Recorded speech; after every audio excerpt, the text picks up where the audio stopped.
There's my video. Hi, everybody. Welcome back. I'm Miss Cooksey, and today we are going to continue our lesson on solving quadratic equations. So, to continue that lesson, we are in the previous part of this lesson, we talked about factoring. So, we talked about how we can factor a quadratic equation into two parts and then use the zero product property in order to solve it. So, setting each part equal to zero and then solving. But as we know from our experience with factoring, not everything can be factored. Some quadratic equations are just nasty. They have ugly numbers. Maybe they have decimals. Maybe they just don't factor nicely. They don't follow any of our factoring rules.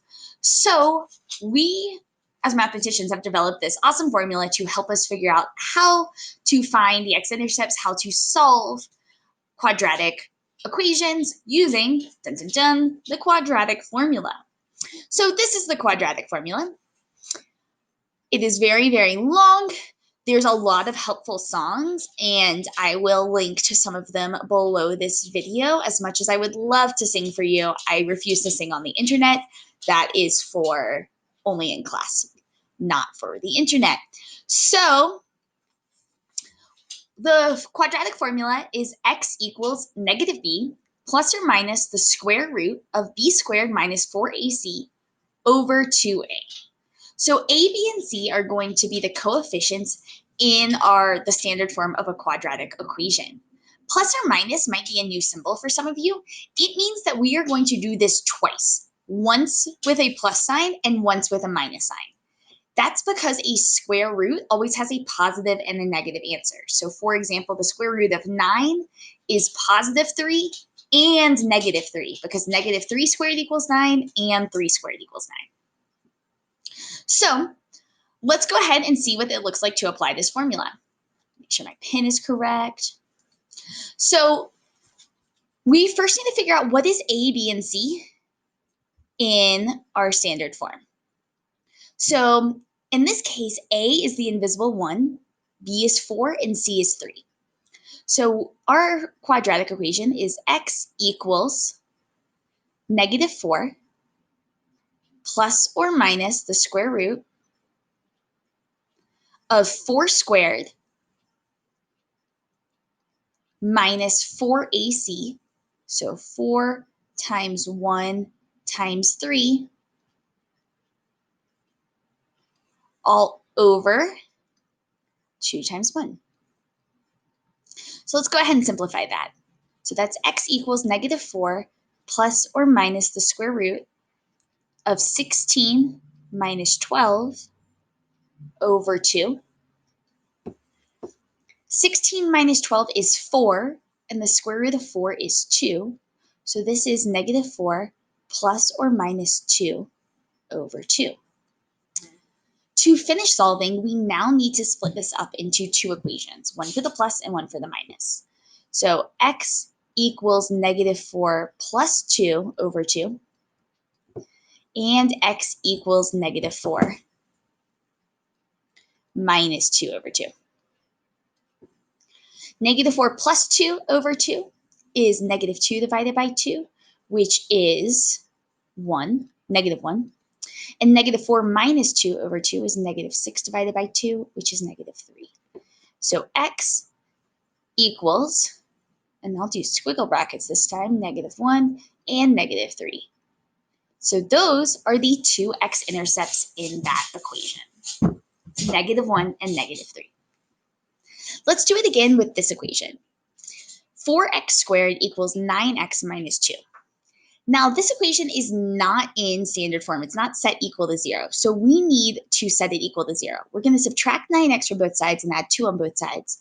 So we can rewrite this equation as 4x squared minus 9x plus 2 equals 0. Now we can identify A, B, and C. Notice that A is 4, B is negative 9, and that's going to be important. If we don't get that negative sign, we're going to get problems wrong. And C is 2. So we are going to start again with our quadratic formula. X equals negative b, so b is negative 9, so negative b will be, or negative 9 is a positive 9, plus or minus the square root of negative 9 squared minus 4 times 4 times 2 all over 2 times 4. So if we simplify, this is 9 plus or minus the square root of 81 minus 4 times 4 is 16 times 2 is 32. All over 2. 81 minus 32 is 40. Oh, it's 4 times 4 times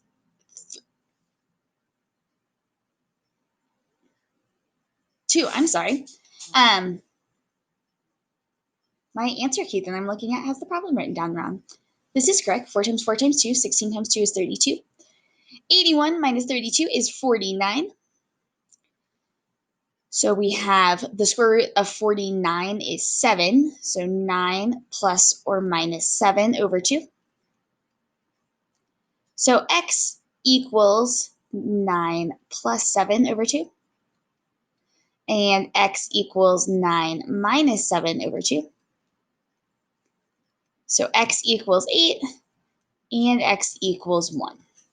Those are our two solutions. It's very, very common when we use the quadratic formula for the answer to have decimals. So a lot of the time, this square root does not square root nicely. And if that square root doesn't square root nicely, that is okay. As you're solving, I would leave 2 or 3 decimal places in the problem to make sure you get the most accurate answer possible. The last thing to remember about the quadratic formula is that there's a portion of the quadratic formula called the discriminant that's helpful because it tells us how many solutions an equation has. So the discriminant is the part of the quadratic formula that is underneath the square root sign. So the discriminant is the b squared minus 4ac. That's the part that will tell us how many solutions an equation, how many solutions, and this should say an equation has. So if the discriminant is positive, so if b squared minus 4ac is bigger than 0, there are 2 solutions.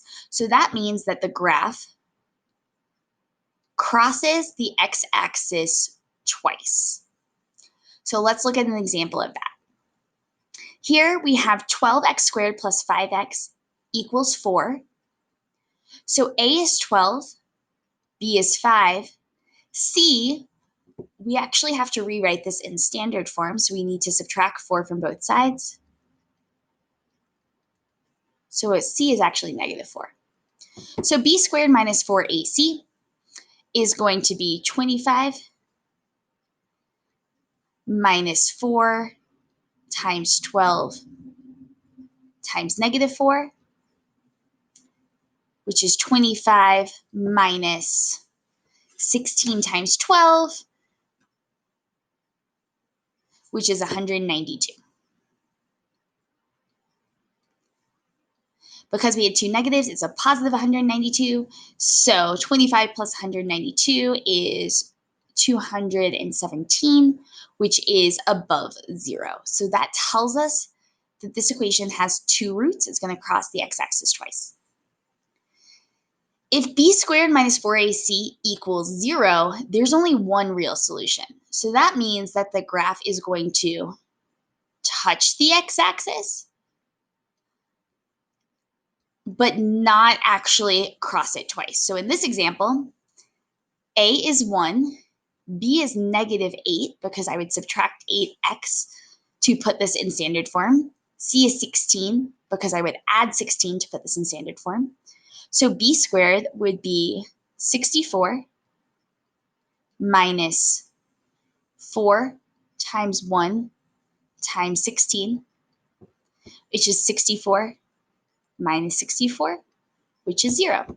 So that tells us that this graph sits really nicely on the graph, on the axes. In our last example, we're going to look at a negative example. So a negative example means there are no real solutions. So that means that this graph will never cross the x-axis. So maybe it looks like this, where it will never cross the x-axis. It also might be upside down, so it might look something like this. Each of these are examples where there are no real solutions, and this is where we start using imaginary numbers, which we'll discover in Algebra 2. So to see an example of that, here we have 2x squared. This will be a plus 3x when I add it to both sides, plus 4. So 2, 3, and 4. B squared is 9 minus 4ac, which is 9 minus 32, which is negative 23. Because the discriminant is negative, it has no real solutions. The reason for that is because if I plug this into the quadratic formula, I'd have to find the square root of negative 23, and there's no such thing as the square root of a negative number until you get to imaginary numbers in Algebra 2, but for right now, that's an impossible thing. So in this video, we talked about the quadratic formula, which again is x equals negative b plus or minus the square root of b squared minus 4ac over 2a. Check out below this video for some links to some good songs that will help you remember that formula. We showed 2 examples with the reminder that these won't always be whole numbers. Very often you'll have decimals, and that's totally normal and totally okay. We also learned that a part of the quadratic formula called the discriminant helps us figure out how many solutions, 2, 1, or no real solutions there are for a graph. Thanks for watching. Hope this video was helpful. Make sure to subscribe if you're in my class so you never miss a video, and I'll see you next time.